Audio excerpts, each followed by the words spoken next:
Cricket பற்றின எல்லா அப்டேட்ஸும் தெரிஞ்சுக்கணும் நம்ம சேனலை சப்ஸ்கிரைப் பண்ணிக்கங்க. இந்தியா இங்கிலாந்து இடையிலான 2வது டெஸ்ட் போட்டியிலிருந்து காயம் காரணமாக ரவீந்திர ஜடேஜா விலகியுள்ளார். அது மட்டுமல்லாமல் KL ராகுலும் விலகியுள்ளார். முதல் போட்டியில் ரவீந்திர ஜடேஜா மற்றும் KL ராகுல் சிறப்பான ஆட்டத்தை வெளிப்படுத்தினார்கள்.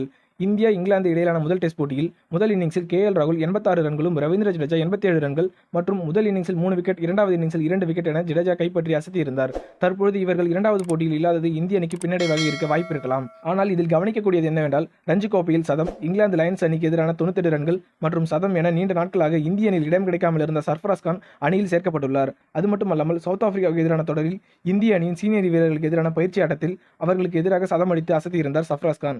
எனவே சர்ஃபராஸ் கான் மற்றும் வாஷிங்டன் சுந்தர், சௌரவ் குமார் என 3 வீரர்கள் இந்திய அணியில் சேர்க்கப்பட்டுள்ளனர்.